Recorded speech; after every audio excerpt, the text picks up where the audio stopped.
ఏమన్నా వచ్చినాయా ఇన్సైడ్వి? మాకు అలాంటి సమాచారం ఏం లేదు సార్. వైఎస్ఆర్ కాంగ్రెస్ పార్టీకి సంబంధించి నాయకులంతా కూడా వైఎస్ జగన్మోహన్ రెడ్డి గారితో ఉన్నారు. ఎవరైనా ఒకళ్ళిద్దరు వైఎస్ఆర్ కాంగ్రెస్ పార్టీ నుంచి పోతే నాయకత్వం లేని జనసేన తీసుకుంటుందేమో, మరి మాకైతే దాని గురించి పెద్దగా లేదు. అదిగో బాలినేని లాంటి వాళ్ళను లేకపోతే రకరకాల వాళ్ళని తీసుకున్నటువంటివి మనం ప్రాక్టికల్గా కూడా చూడటం జరిగింది. వారికి నాయకత్వం లేక పక్క పార్టీల మీద ఆధారపడి వాళ్ళని వైఎస్ఆర్ కాంగ్రెస్ పార్టీ వాళ్ళని తీసుకుపోయి 50 మంది టచ్లో ఉన్నారు, 60 మంది టచ్లో ఏమన్నా రన్నింగ్లో ఉన్న ఎమ్మెల్యేల 50 మంది టచ్లో ఉన్నారు, పార్టీ పడేస్తాం లేకపోతే కూలేస్తామని చెప్పేసి మాట్లాడేటటువంటి వ్యవహారాలకి ఎమ్మెల్యేలుగా వారు ఇన్ఛార్జీలుగా ఉన్నారు.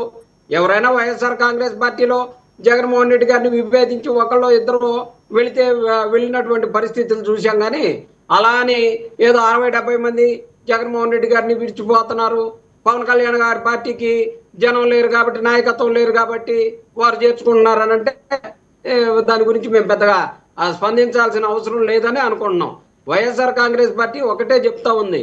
వైఎస్ఆర్ కాంగ్రెస్ పార్టీ 5 సంవత్సరాలు ముఖ్యమంత్రిగా జగన్మోహన్ రెడ్డి గారు పరిపాలన చేసినన్ని రోజులు ఎందుకని ఎవరైనా ఇటువంటి పోయేటటువంటి నాయకులు ఎందుకని ఆ 5 సంవత్సరాలు నిజంగానే జగన్మోహన్ రెడ్డి గారి మనస్తత్వం మరి చివరినే మారలేదు కదా.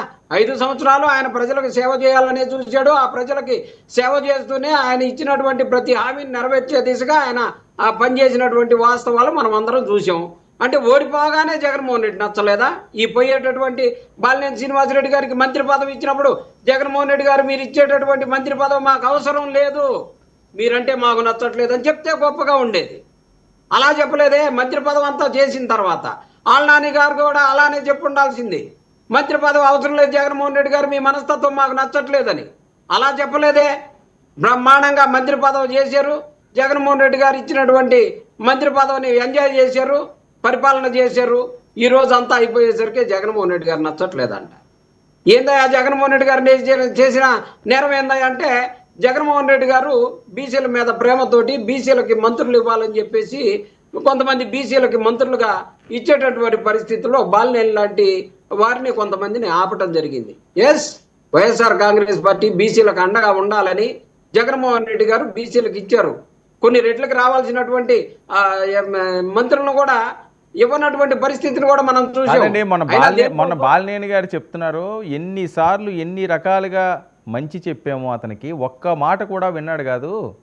నా ఇంటర్వ్యూలోనే నాతో 1-to-1లోనే బాలినేని గారు ఓపెన్గా చెప్పిన మాటలు ఏ రోజు కూడా వినలేదు. అక్కడ ఒక పెద్ద క్వార్టరీ ఉన్నది, అతను పూర్తిగా ముంచేస్తుంది, నేను చెప్పాను ఇది మంచి పద్ధతి కాదు, లెక్కర్ విషయం అని కానీ శాండ్ విషయం కానీ ఇంకొక విషయం కానీ ప్రతిదీ నేను చెప్తే ప్రతి దాన్ని కూడా ఇలా ఈ చెవిని విని ఈ చెవిని వదిలేసేవాడు.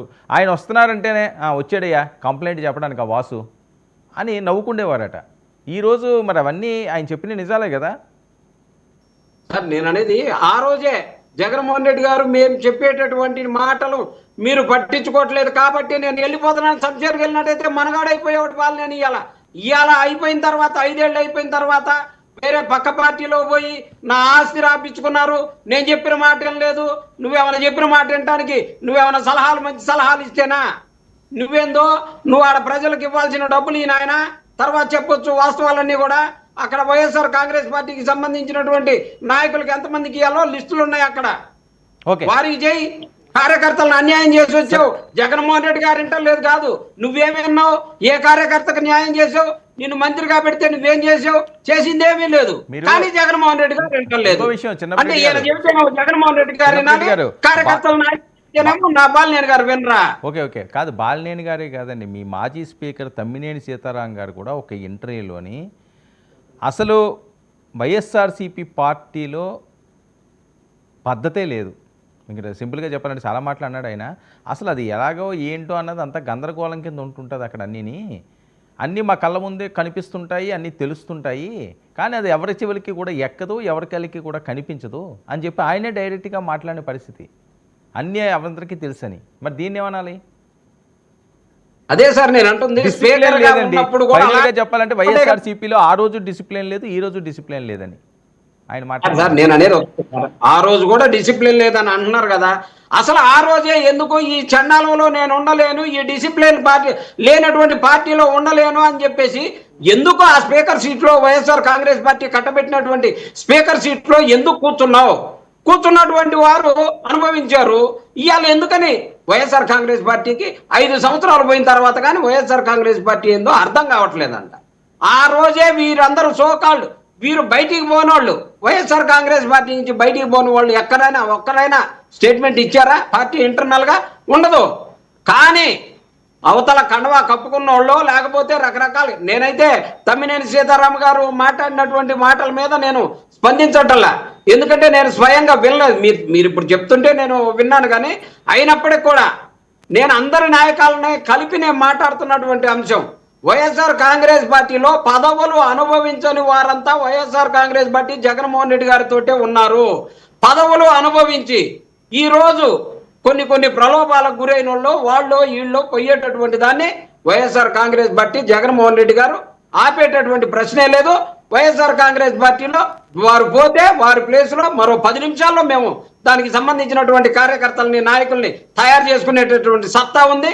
ఆ సత్తా లేనటువంటి జనసేన పార్టీ వాళ్ళు వీళ్ళు తీసుకుంటే పోతే పొమ్మనండి. వైఎస్ఆర్ కాంగ్రెస్ చిన్నప్పరెడ్డి గారు చెప్పదు. చిన్నప్పరెడ్డి గారు ప్రశాంతంగా వాళ్ళు కూటమిలో ముందుకు సాగుతుంటే ఆ పిఠాపురం ఇష్యూని మీకు సంబంధం లేని విషయాన్ని చిలవల పలవల చేసి విపరీతంగా ట్రోల్ చేసి ఏదో జరిగిపోయిందని చెప్తున్నారట, నిజమా? సార్ అసలు మాకేమన్నా సంబంధం ఉందా?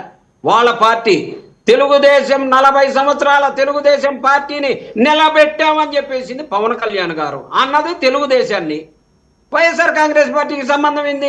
నిలబెట్టలేదయ్యా అని చెప్పేసి జనసేన వాళ్ళని టీడీపీ వాళ్ళని చెప్పండి. మీరు నిలబడితే, ఎందుకంటే సజ్జ అజయ్ గారు బాగా మాట్లాడతారు, ఒకరు నిలబెడితే నిలబడటానికి కాదని చెప్పేసి ఆ డైలాగ్ ఒకసారి వింటాను. అజయ్ గారు కూడా ఇప్పుడు మాట్లాడతారు కదా, ఆయన చెవులతోటి వాడు కూడా విన్నారు కదా జనసేనకు సంబంధించినటువంటి అధ్యక్షులు పవన్ కళ్యాణ్ గారు మాట్లాడినటువంటిది. కానీ ఆ గ్రేస్ మాత్రం తగ్గకూడదు. సజ్జ అజయ్ గారు మీరు కరెక్ట్ గా మాట్లాడాలి. ఇప్పుడు